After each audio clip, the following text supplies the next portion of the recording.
Okay, this is the first session ni Sir Jello. Bale, Sir, ilang taon na rin kayo? 22? Yes po. So, 22 years old si Sir. Actually, this is our first session on pimple treatment. So, kanina, na-deep cleansing ko na siya, and then, nag-steaming na kami, nag-prepping na kami. Ngayon, magka-carbon laser na kami. Actually, after ng session na ito, magbibigay din ako sa kanya ng 6 na mga medicated treatment products para ilalagay niya sa kanyang mukha. And then, since I am also a licensed nutritionist dietitian, UST graduate po, yun. So, nag-diet counseling na rin kami kanina. Tinuruan ko siya kung ano yung mga dapat gawin at hindi dapat gawin. So, ngayon guys, magkisimula na kami ha.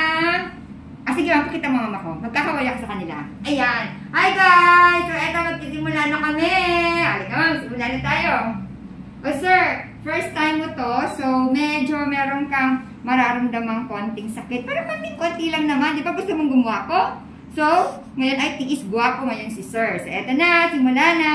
Lights, camera, action! Ayan. So, ano bang ginagawa ng carbon laser? Alam niyo ba na napakaganda ng mga benefits na nagagawa ng ating carbon laser?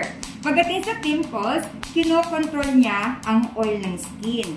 And then, kung meron kayong mga simpleng pimples lang, basta wag acne ha, tinutuyo din niya. And then, pagdating naman sa wrinkles, nakakawala din siya ng mga simpleng mga wrinkles.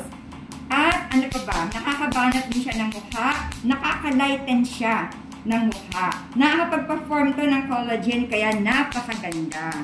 O ngayon, tatanungin natin si Sir kung ano nararamdaman niya. O Sir, kumusta? Okay lang po. Masakit po ba? Konti lang. So, kumbaga, tolerable naman ang pain. So, kayang-kaya. Yes. So, hindi ka magsisisi, babalik ka ulit sa second session? Yes po. Yes daw. O baka naman sinasabi mo lang yan, Sir? Hindi naman. O Sir ha, basta lahat ng mga in-advise namin kanina, susundin mo yun Sir ha. Yung diet, yung hygiene, and then pagkatapos nito, paliliwanag ko din sa'yo kung paano gamitin yung mga produkto. Sundin po lahat Sir ha. Yes.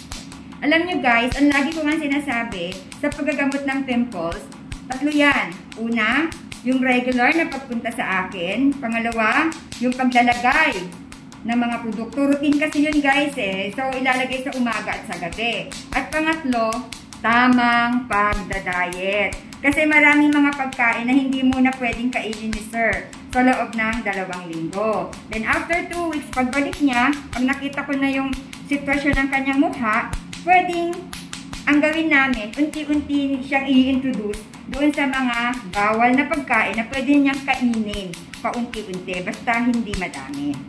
O ano paano? Napapagod na ako magsalita. Magbababay na muna kami para makapag-concentrate ako dito sa aming carbon laser. Sir, magbabay ka na yung kamay mo. Bye-bye! Ayan na kami. Bye-bye na! Bye guys!